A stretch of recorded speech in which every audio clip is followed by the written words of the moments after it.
এখান থেকে কাউকে উঠাতে গেলে আর হাত পা জিসমের মধ্যে ও क्या कहते हैं পার্টিশন করে দেব।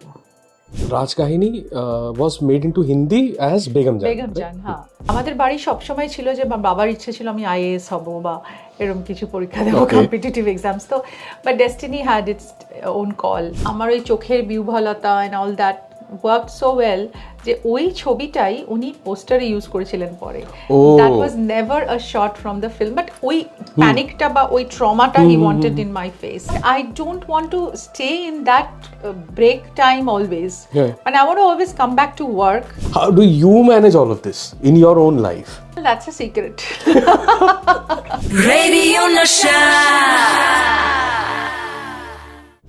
रेडियो नशा पे we are back with the East India Express. और आज हमारे साथ जो हमारी गेस्ट हैं, इनको इंट्रोडक्शन की कोई ज़रूरत नहीं है, लेकिन फिर भी इनके कामों की लिस्ट अगर मैं गिनवाना शुरू करूं तो बहुत लंबी लिस्ट हो जाती है। हिंदी, बांग्ला, उड़िया, टीवी, सिनेमा, क्या कुछ नहीं किया है इन्होंने। And I am very sure बहुत जल्दी ये गाना भी गाने वाली है, क्योंकि जब दीदी स्टूडियो में आई तो हम कर रही थी और बहुत सुर में गुनगुना रही थी। My God. ওকে ঋতুদি, welcome to the radio Thank you Nesha so studios. much. And সবার আগে আমি জানতে চাইবো তোমার নতুন ছবি যেটা আসছে, একটা তো জাস্ট রিলিজ হলো, অ্যামেজিং রিপোর্টস, অ্যামেজিং ফিল্ম যা শুনছি, আমার এখনো দেখা হয়নি, but madam Sengupta. Yes, but surely খুব শিগগিরই দেখবো। গুড বাই মাউন্টেন্সের ব্যাপারে একটু জানতে চাই। টিজারটা দেখলাম, খুব মানে ছুঁয়ে গেল, কেন একটা শান্ত, লিরিক্যাল, হ্যাঁ, বিউটিফুল, ভেরি লিরিক্যাল। আসলে আই অলসো, মানে আমি সাবজেক্টগুলো খুব ডিফারেন্ট চুজ করার চেষ্টা করি। যেরকম madam Sengupta is all about thriller, madam Sengupta is all about a cartoonist and an investigator, mother, emotions, husband, friendship. So it's an amalgamation of a lot of things, and she has got a lot of strength of character in the film. তো আমার ধারণা যে যে কোনো ছবি আমি করি সেখানে I want to give my best, আর আমি নতুনভাবে দর্শকের কাছে নতুনভাবে ফিরে আসতে চাই। So Goodbye Mountain will be a very welcoming change to the audience. আর কেন মনে হয় যে এই ছবিটার মধ্যে কোথাও একটা, মানে ইট ইজ কোয়াইট আ ঠেরা হওয়া film, and sometimes people want to see that monotony, people want to see that being in that whole space, little spaced out, little relaxed, and the romance brimming, like romantic spots gulo na ajkal amader khub hariye jacche, mane spots in the sense I'm talking about the spots in the life, mane oi spots gulo hariye jacche keno, mane ekhon এত পেসি হয়ে গেছে, এত সব কিছু fast হয়ে গেছে যে যখন আমরা একটা কিছু ভাবনা চিন্তা করি বা একটা কিছুর ভেতরে থাকতে চাই, you need that time, that space, that little মানে resonance of the whole thing. তো ওইটা আমাদের মনে হয় জীবন থেকে অনেকটা হারিয়ে গেছে। তো এই মুভিটা I think will bring back that space. মানে আমার অনেক মনে হয় যে মানুষ অনেকটা সময় হয়তো একটু রিল্যাক্স করতে চায় বা মেমোরিজকে ডিসকভার করতে চায় বা মেমোরিজের মধ্যে ট্রাভেল করতে চায়। সো আই থিঙ্ক এই ছবিটা উইল গিভ দ্যাট ফডার। थोड़ा सुकून बड़ा जरूरी है। हाँ, ये फिल्म लाइक जरूरी है, बहुत सुकून जरूरी है, जिस तरह से भागदौड़ में लगे हुए हैं हम सब, बहुत जरूरी है। अच्छा, sometimes you want to enjoy the rain, right? Sometimes you just want to see the rain and you want to feel the droplets on your hand, on your palm. মানে আজকেই যেটা হলো, হ্যাঁ, মানে অফিস আসছি, বৃষ্টি হচ্ছে, তাড়া আছে অফিস পৌঁছানোর, but then I want to enjoy the rain, I can't. Correct.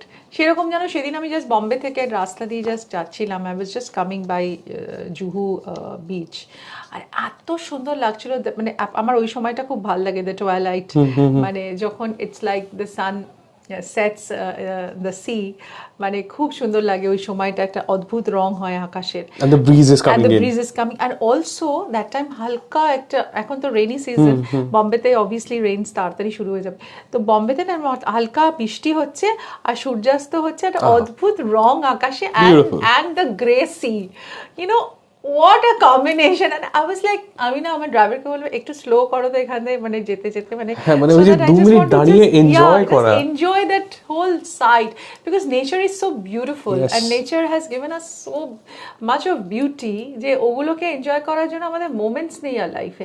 And this movie will talk about that part, that natural ambience যে ভেতরে মানে নেচারও কিন্তু অনেক সময় মোটিভেট করে Right. মানুষের ভালোবাসাটা, Right. নেচারও অনেক সময় মোটিভেট করে প্রেমে পড়াটা, মানে অনেক সময় দেখবে একটা অ্যাটমসফিয়ার তোমাকে বাধ্য করে টু বিকাম কত মোর গল্প আছে হিল স্টেশনে গিয়ে, বা ওই বোল রাধাপুর ফর এক্সাম্পল, ঋষি কাপুরের কতগুলো সিনেমা ছিল, সে Exactly. পাহাড়ে গেল, ভালোবাসা প্রেম শুরু হয়ে গেল, গল্প হয়ে গেল অনেক পুরো। সময় মনে হয় যে মানে নেচার একটা বোধহয় মানে কনস্পায়ার করছে, Right, মানে right. To give you that fodder So- না, বাট এই ছবিটাতে মানে nature plays a major part, and also দুটো মানুষ after a long time they meet and how they discover life after that, মানে একটা সময় চলে গেছে, বাট একটা সময় চলে যাওয়ার পর মানুষের সময়টাকে তো আর ফিরে পায় না, বা যেই সময়টা এসে দাঁড়ায় তারা, তো সেখানে they want to search a lot of things from their past, but at the present what they feel about each other, that becomes more important. Beautiful, will wait for this film. আচ্ছা ঋতুদি, তোমার acting এর যে আজকে তো বলবো aeroplane চলছে, but when it started, Yeah. how did it all start? Did you always want to get into acting, TV, cinema? কারণ তুমি শুরু করেছিলে টিভি, তারপর উড়িয়া, দেন Bangla, and now you almost run the industry. Thank you So so much. how did that start? No, actually not. I didn't want to become an actor in the first place. কারণ I come from a very conservative middle class family, যেখানে education was a must, and academically আমি যাতে ভালো করি, everybody was there to talk about it. So আমি মানে আমার কাকা কাকিমা doctor, my father was in a medical profession, my father was in Pfizer. মা খুবই মানে একজন এডুকেটেড ভদ্র মহিলা, যিনি she was an avid reader and all that, so she was a fantastic homemaker. মা নিজে ভালো গান গাইতে পারতেন, খুব খুব মার নলেজ ছিল, বই পড়তেন সাংঘাতিক। আর আমার ঠাকুমাও ভীষণ একজন মহিয়সী মহিলা, নিজে বাড়িতে রেডিও বানিয়েছিলেন Wow. শিখে শিখে, তারপর নিজে সুন্দর করে সেই লেদার ওয়ার্ক করতেন, তারপর নিজে রোজ ডায়েরি লিখতেন। সো মানে I come from a family, মানে মধ্যবিত্ত family, we were not like মানে বিজনেস ফ্যামিলি থেকে আসেনি, কিন্তু আমাদের ভ্যালিউসগুলো অন্যরকম ছিল। আর আমি কামল কনভেন্টে পড়েছি, তারপর গোখলে পড়েছি 11-12, তারপর Lady Brabourne College, and then Calcutta University. So my journey has been a very, তারপর আমি ছোটোবেলায় আঁকার স্কুলে আঁকা শিখেছি, নাচ টাচ শিখেছি। সো আমাদের বাড়ি সবসময় ছিল যে বাবার ইচ্ছে ছিল আমি আইএএস হব বা এরকম কিছু পরীক্ষা দেবো, কম্পিটিটিভ এক্সামস। তো but destiny had its own call. So আমি সামহাও আমি যখন কলেজেই 11-12 যখন আমি ডান্স পারফর্ম করছিলাম, তখন আমার এক বান্ধবী মানে বললো যে আমার দাদা একটা দারুণ ছোট ছোট সেই ফেয়ারি টেলের গল্প বলছে। সো আমি দাদাকে তোর ছবি দেখিয়েছি, দাদার হিরোইনগুলো ভালো না দেখতে, তো বললো মানে এটা তখন ও বলেছিল। আমি বললাম না না না তুই আমার বলছে দাঁড়া না, কিচ্ছু হবে না, দেখি না দাদা কি বলে। তো দাদা ওয়াজ নান আদার দ্যান কুশল চক্রবর্তী। তো তখন আমরা ওই রত্না ঘোষাল তখন একটা ছবি উনি তখন প্রডিউস করছে, মানে ছোট ছোট এপিসোডসগুলো। তো আমাকে ওরা একটা ফেয়ারি টেলের নিল, ওই হোয়াইট ডাভ, হ্যাঁ, তো সাদা পায়রা। তো ওটাই আমার ফার্স্ট আত্মপ্রকাশ এবং ক্যামেরার সামনে আসা, এবং ওটা দেখে প্রভাত রায়ের ওয়াইফ আমাকে চুজ করেছিলেন শ্বেত পাথরের থালার জন্য। হ্যাঁ, তো ওনার ওয়াইফ আমাকে চুজ করলেন এবং প্রভাত দা আমাকে ডেকে পাঠালেন। তখন প্রভাত দা ওয়াজ আ রেজ, তখন মানে he is one of the most one of the most eminent directors, he still is. তো আমি তো তখন গেলাম, আর তখন আমি তো ভয় ভয়, বাবা তো বলছে যেতে হবে না, মা বলছে ঠিক আছে ডেকেছে যখন একবার এত বড় ডিরেক্টর, যাক দেখি কি হয়। অ্যান্ড তো Prabhat was so graceful and he said that you know what, আমার বউ যখন তোমাকে চুজ করেছে দ্যাটস আ ফাইনাল ওয়ার্ড, তোমার কোনো স্ক্রিন টেস্ট, তোমার কোনো অডিশন কিছু দরকার নেই। So here is the advance and this is the film. Wow. So that time আমার ওই সময়টা আমার খুবই ভালো একটা ব্রেক আমি পেয়েছিলাম, কিন্তু তারপরের পার্টটা ওয়াজ আ লট অফ স্ট্রাগল, বিকজ মানে একটা নতুন এলিয়েন মেয়ে, আমার কোনো ব্যাকগ্রাউন্ড নেই মুভির থেকে, I don't know what to do next. So there were lot of hiccups I had, but after somehow after that আমি কিছু কিছু ভালো কাজ ডেফিনেটলি আমি দেখাতে পেরেছিলাম বলেই আমি ওই জায়গাটায় এসে পৌঁছতে পারলাম। এবং দুলাল লাহিড়ী আমাকে কাস্ট করেছিলেন, ওই ছবি কাস্ট করেছিলেন সিনেমাওয়ালা বলে একটা সিরিজ হয়েছিল তখন আনন্দবাজার গ্রুপের, তখন অপর্ণা সেন ছিলেন, দীপঙ্কর দে ছিলেন। দীপঙ্কর দে আমাকে রেকমেন্ড করেছিলেন ওটার জন্য, তখন দীপঙ্কর দে আমার সাথে ওই শ্বেতপাত্রের থালায় কাজ করেছিলেন। তো আমি তখন খুব নতুন ছিলাম, তখন ওরা এরকমই একটি বয়সী নতুন মেয়ে খুঁজছিল। তো এবং আমার কথা বলেন এবং সেখান থেকে আমার এই আত্মপ্রকাশ হয় এবং সিনেমাওয়ালা একটা দারুণ মানে জায়গা করে। তারপরে সিনেমাওয়ালার পরে I started getting lot of offers from the মানে mainstream Bangla cinema and তখন আমাকে হিরোইনের চরিত্রে সবাই ডাকা। কিন্তু প্রথমে I had a rough time, you know, people said that she is too fair, চোখ কটা, গলাটা শ্রিল, বাংলা সিনেমাকে মানাবে কি না and all that. So I faced a lot of criticisms, but পরবর্তীকালে যেটা হয় আমি যেহেতু কাজটাকে ভালোবাসতে শুরু করলাম, then I started working at it.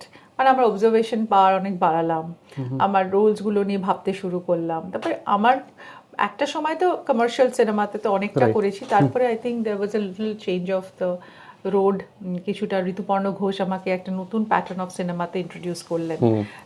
Then came Aparna Sen, then came Buddhadeb Dasgupta. So that was again a new journey. That brings me to my next question. Rituparna Sengupta and Rituparno Ghosh, এই যে জুটিটা তৈরি হয়েছিল, এটা কি করে স্টার্ট হলো? Like Dipankar De recommending you for another film, Rituparno ঘোষের কাছে কি করে পৌঁছলে? ঋতুপর্ণ ঘোষ অ্যাকচুয়ালি আমার একটা কাজ দেখেছিল, যেটা ওই সিনেমাওয়ালার কাজটা, আচ্ছা। And he really liked it. Okay. And I think আমার সম্বন্ধে অনেকেই ওনাকে বলেছিল আমার কথা। ইনফ্যাক্ট অভিষেকও বলেছিল আমার কথা। তারপরে আরও আমার মনে হয় আমাদের ঋতুদার সাথে তখন যারা কাজ করছিলেন তারাও রেকমেন্ড করেছিল যে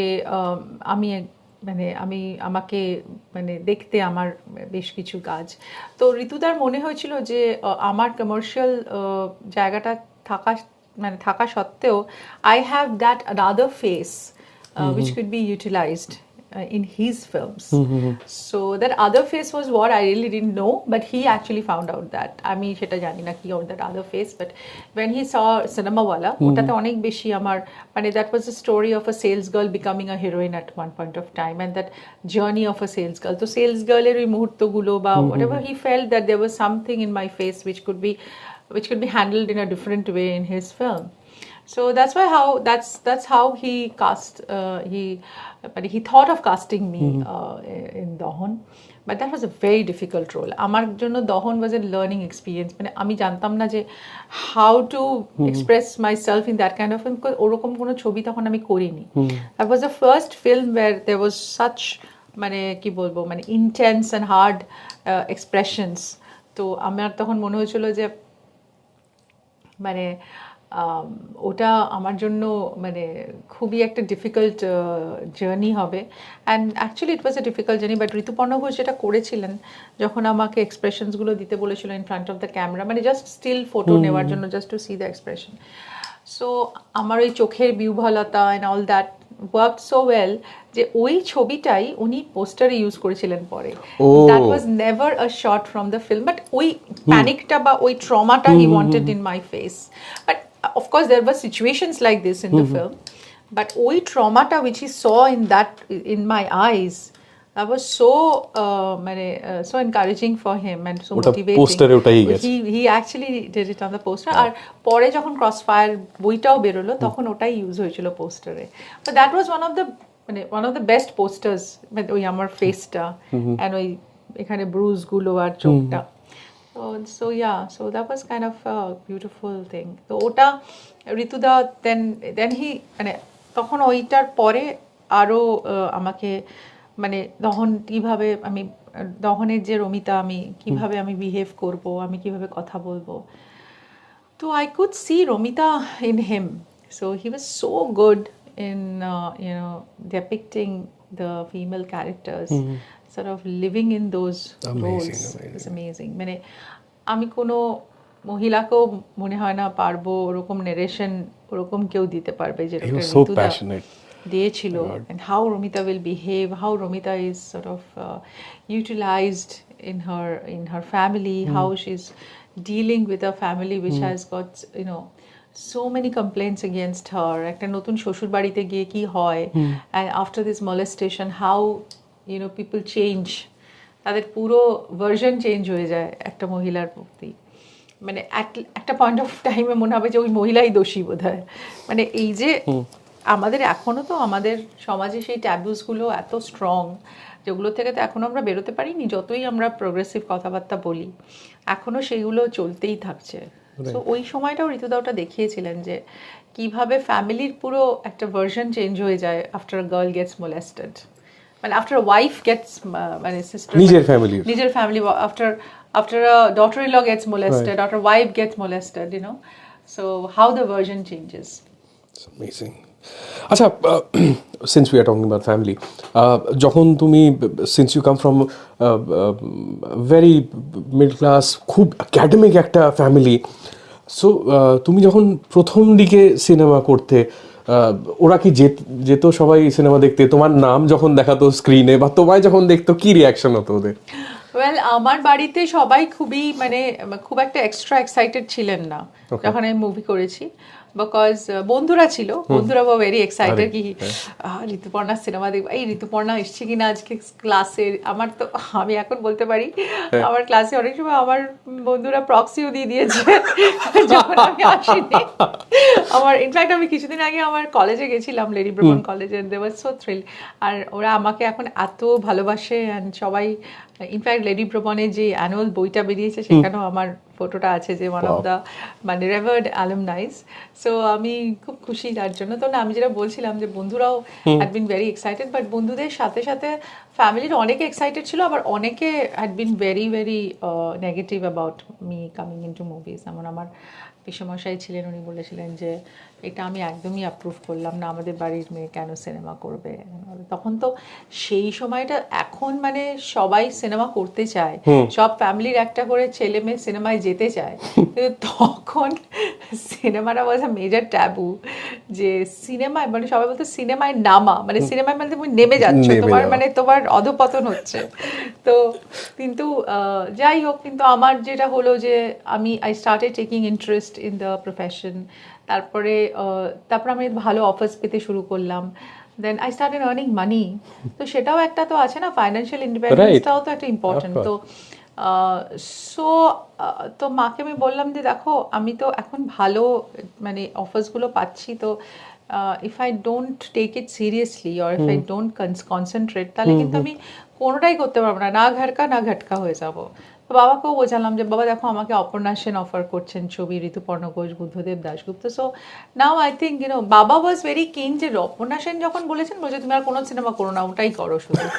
তো তো মানে তো কিন্তু যা হয় আর কি, আমাদের ফ্যামিলিতে সবাই, আমার ঠাকুমা একটু ডিসঅ্যাপয়েন্টেড ছিলেন, ঠাকুমা ভেবেছিলেন আমি আরও হায়ার স্টাডিজ করবো and all that. So but ঠিক আছে, তারপরে এভরিথিং গট ওকে, আমি সবাই আনন্দই পেয়েছে তারপর আমার সাকসেস নিয়ে।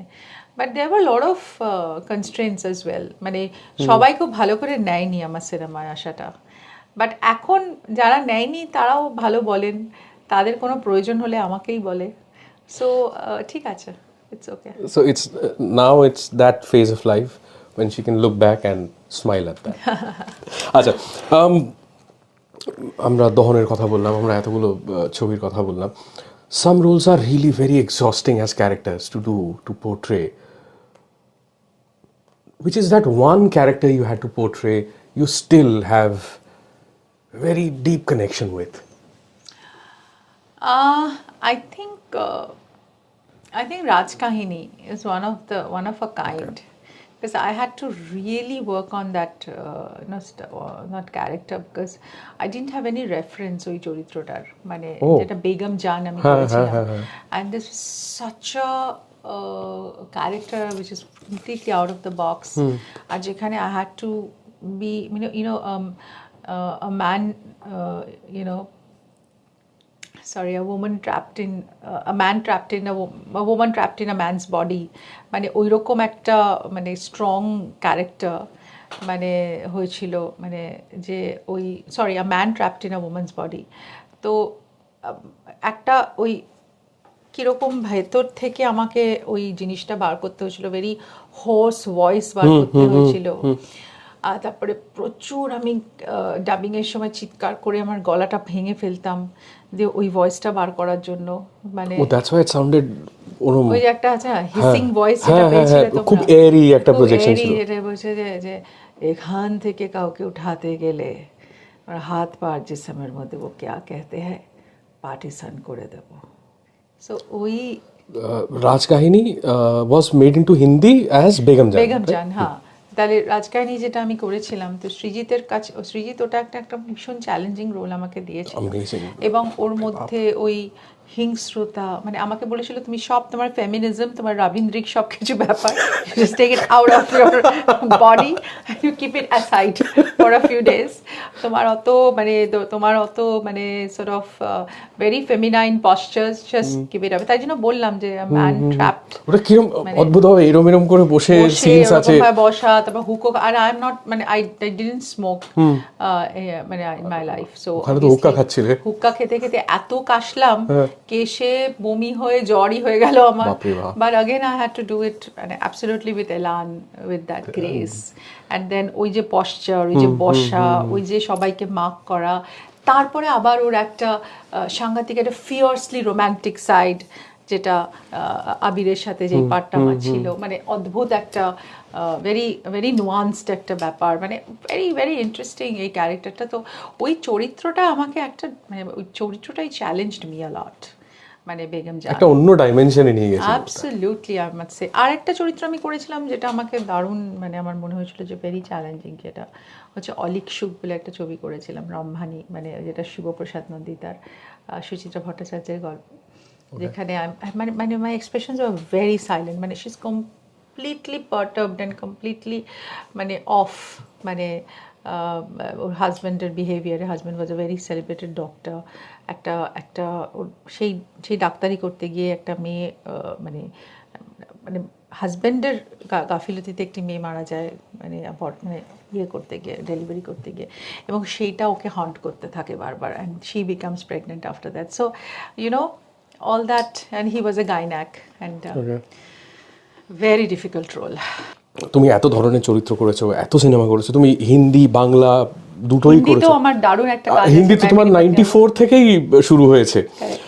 সো ইনফ্যাক্ট রিসেন্টলি আমার যে থ্রিলারটা আমি করেছিলাম, মানে রিসেন্টলি, মানে আমার যে ডিরেক্টর ছিলেন Partha Ghosh, such a great director, যিনি দারুণ দারুণ কাজ করেছেন, ওনার থ্রু দিয়ে আমার মানে আত্মপ্রকাশ হিন্দি সিনেমাতে। ওটাও একটা থ্রিলার করেছিলাম, যেটার নাম হচ্ছে তিসরা কন। রাইট। আচ্ছা, being such a successful actress, career, personal life, একটু আগেই তুমি কথা বলছিলে তোমার একটা চরিত্র যেখানে মা, কাজ আর এই সেই এত কিছু ম্যানেজ করতে হয়। How do you manage all of this in your own life? Well, that's a secret. Jokes apart. আমি ম্যানেজ করি বিকজ এটা আমার অভ্যেস হয়ে গেছে অ্যাকচুয়ালি, মানে মাল্টিটাস্কিং যখন না করি তখনই মনে হয় যে কিছু করছি না, হঠাৎ খালি খালি হয়ে গেছে। So I have been doing this for a while now, many years. মানে আমার বিয়েই 20+ ইয়ার্স হয়ে গেছে, আমার বাচ্চারা এখন একটু বড় হচ্ছে আস্তে আস্তে, মেয়েটা ছোট, ছেলে একটু বড় হয়ে গেছে, and so I have been like, I enjoy that space also because I love my family and I love to do what ever I do in my family. And শুধু ফ্যামিলি, আমার ইমিডিয়েট ফ্যামিলি না, আমার মানে extended family, আমার বন্ধু বান্ধব, সবার সাথে I have a very deep connection. So আমি যতক্ষণ আছি এভরিবডি ইজ লাইক মানে সর্ট অফ মানে কি বলবো, মানে এনট্যাঙ্গলড বলো বা কানেক্টেড বলো, বা sort of আমার সঙ্গে সবার সঙ্গে একটা খুব সুন্দর সখ্যতা আছে। And I find that space very endearing, আর খুব মানে আমার অনেকটা বলতে পারো যে আমার মি টাইমটা অনেকটা ওখানে আমার ভালো লাগে। আর তারপর আমার সিঙ্গাপুরে আমার ফ্যামিলি আছে, দে আর সো কিন যে আমি সবসময় ওখানেই থাকি। আমার বর্ত বলে তুমি এখানে থাকো না, আর এখান থেকে যেও না। তা আমি বলি যে না, আমার কাজটাও করতে হবে, there is a lot of responsibility back there, because আমার উপর অনেক লোক ডিপেন্ডেন্ট হয়ে আছে, তো তাদেরকে আমি ফেলে দিতে পারি না। তো আমার বাচ্চারাও একটু বেশি টাইম চায় আমার, বাট মাঝে মাঝে আমরা হলিডেজে চলে যাই, যেরকম আমরা কয়েকদিন পরে একটা হলিডেজে যাব, মানে কিছুদিন আমরা will take a break. But you know what, I don't want to stay in that break time always, মানে I want to always come back to work. আমার জীবনের কতগুলো মানে উসুল আছে বলতে পারো, যেগুলো হচ্ছে যে কাজ করব, একটা কাজের অ্যাটমসফিয়ারে থাকবো, মানুষের কথা ভাববো। আমি প্রচুর সোশ্যাল অ্যাক্টিভিটিসের মধ্যে থাকি। আমি পেডিয়াট্রিক ক্যান্সার পেশেন্টের জন্য কাজ করি, তারপর অটিস্টিক বাচ্চাদের জন্য কাজ করি, অরফেনেজ বলো, blind society, women and children. তো আমার অনেকগুলো দিক আছে যেগুলোতে আমি ভালোবাসি কাজ করতে, আমার নাচ আছে। সো আমি মনে করি যে সেই জায়গাগুলো is important in our lives, তো যেগুলো আমরা আস্তে আস্তে মানে বিকাশ করবো। And at the same time family life বা ফ্যামিলির সঙ্গে সময় কাটানো বা ফ্যামিলির প্রতি দায়িত্বশীল হওয়া, it's also an responsibility and also quality in itself. So সেই জিনিসগুলোকে আমি যদি সুন্দর করে সবগুলোকে মানে সেগমেন্ট করতে পারি, I think that's a good thing. আমি তাই জন্য আমি মনে করি যে সব কিছুর মধ্যেই আনন্দ নিতে হবে। ইউ হ্যাভ টু মানে you have to take pleasure in doing everything. মানে কোনো কিছু ওরকম না যে ঠিক আছে দায় সারা করলাম বা ভাল লাগছে না ওটা, সব কিছুর মধ্যে যদি আমরা আনন্দ নিতে পারি, then it works. My last question. Thank you. You have been doing so much work, social work bolo, cinema bolo, whatever work you've been doing it wholeheartedly. Who has been your inspiration? You have been an inspiration to millions. Who has been your inspiration in work, in life? দেখো, আমার inspiration বলতে I cannot just মানে just fix someone, but আমার মনে হয় অনেকেই এত ভালো ভালো কাজ করছে পৃথিবীতে, যারা ওই সবাই অনেকেই আমার ইন্সপিরেশন। তুমি হলিউড অ্যাক্টার্সদের বলো, যারা মহিলারা, তারা কত they just love their family and doing such spectacular work. আমাদের থেকে তারা মানে তারা বোধহয় 1000 টাইমস বেশি টাকা রোজগার করে, but at the same time they come back to work and they produce such great stuff. মানে তারপরে ধরো বম্বে ইন্ডাস্ট্রিতেও আমি বলবো যে আমাদের প্রফেশনে যারা আছেন তারা কিন্তু কি সুন্দর করে সবাই ম্যানেজ করছে তাদের professional and personal life. To name a few like Madhuri Dixit, then Kajol, then Raveena Tandon, Shabana Azmi. আমার মনে হয় যে অনেকেই দুর্দান্তভাবে তাদের ফ্যামিলি লাইফ, তাদের সোশ্যাল লাইফ সব কিছু ম্যানেজ করেও they come back to work. মানে অনেকে আছে ইন্সপিরেশন। মানে আরও অনেক অন্য প্রফেশনের মানুষরা আছে যাদের থেকে আমি মানে অনেক ক্রিকেটার্স আছে যারা দারুণভাবে তাদের মানে তাদের তো সাকসেসের কোনো সীমানা নেই, কিন্তু আমার মনে হয় যে বিরাট আর অনুষ্কা যে লন্ডনে গিয়ে তাদের লাইফটা সেটেল করেছে for their kids and all that. So I mean তারাও তো ভাবছে না তাদের ফ্যামিলিটা নিয়ে and all that. So I think মানে লট অফ পিপল, ধোনি কি দারুণভাবে তার ফ্যামিলি করছে, সৌরভ গাঙ্গুলি, আমার মনে হয় যে অনেকে আছে যারা তাদের জীবনের মানে সবচেয়ে সাকসেসফুল টাইমের সাথে সাথে তাদের ফ্যামিলি লাইফটা খুব সুন্দর করে ব্যালেন্স করছে। I think there are lot of মানে লট অফ ইন্সপিরেशंस अराउंड। सिर्फ एंटरटेनमेंट नहीं, so much to learn from her. इतनी बातों में हमारा एपिसोड तो हो गया है, लेकिन बातें खत्म नहीं हो रही हैं। और ऐसी बातें अगर हो तो बातें खत्म नहीं होती हैं। Will definitely be back with her some other time, but अभी के लिए ऋतु दी को बहुत जल्दी है, तो ईस्ट इंडिया एक्सप्रेस का आज का एपिसोड यहीं तक है। Thank you, keep watching. नमस्ते। Radio Nasha.